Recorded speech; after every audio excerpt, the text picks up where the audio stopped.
Great performance defensively and offensively from Maikol Gonzalez tonight. Yeah, he had a big game for us today. He's been swinging the bat really well the last 10 days, 2 weeks, and coming up with some big base hits for us when we needed to drive in some runs, and made a hell of a play at shortstop to record the first out in the 6th or 7th inning for Dando. It was a big league play right there, and he seems to be heating up. Hopefully we can ride him out through September. Also, great performance from your bullpen tonight. What was working?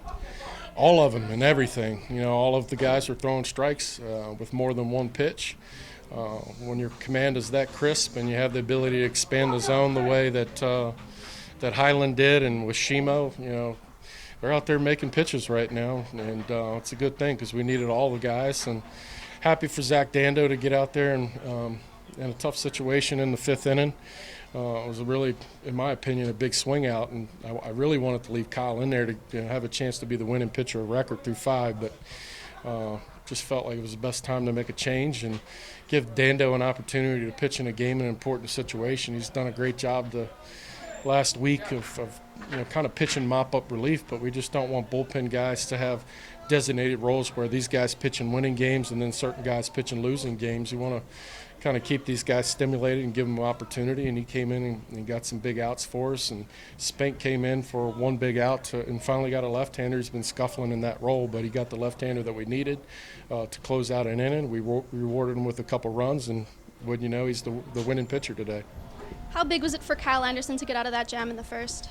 Well, you know, that's probably saved the game for us, to be honest with you. I mean, you got a team that been traveling a long way to get here, and they probably have a 2-3 hour window of energy in them, and you don't want to put too much wind in their sails by letting them score early and score often. And for him to throw up a 0 in the first inning was certainly it was big for not only for Kyle and his self-confidence and giving him enough energy to get to the 5th inning, but gave our team a chance to win the game. Tell me a little bit about that call in the bottom 6th. What did you see?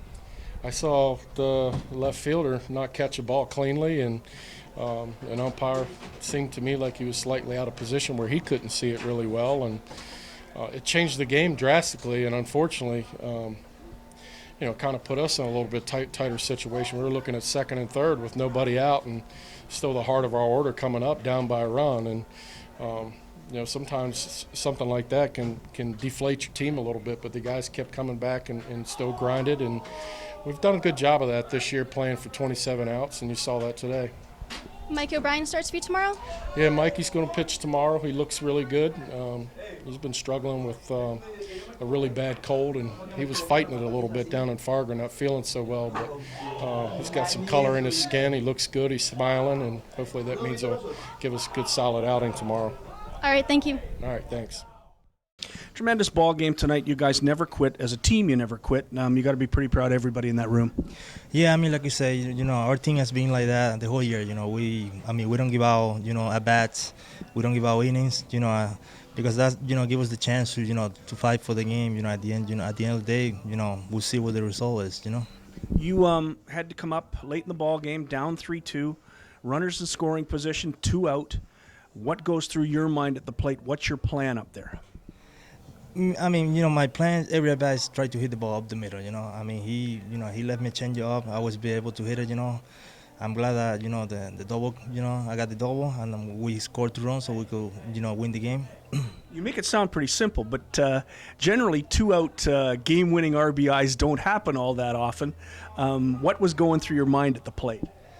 Man, it was, you know, like I said, it was kind of like a rough day for me. I was 0-for-3, I think, you know, before that at bat. Like I said, you know, I was trying to, you know, hit the ball hard up the middle, you know. Like you say, I mean, it's hard. Every at bat's bad, you know. Like this game is, you know, hard enough, you know. So, like I said, I was trying to hit the ball up the middle. You're a guy who tends to forget what happens earlier in the game. This is the second time we've been here in this situation where you were the hero in the end after what you called having a rough game. And even Reggie Abercrombie liked it. Yeah, I mean, like you say, I'm glad that, you know, I came out big, you know, like those, you know, two situations. But, you know, everybody, you know, could have done it on the team. We got a good team. You know, this time, you know, I got the opportunity to do it, and I got it done. What do you feel like during a game when you have to go out and make a catch in the outfield to save this guy? That's not a good comment. I'm the best there is. Yeah. Thanks, Michael. That's okay. You don't have to answer that. Thanks, Mike. Congrats. Good game.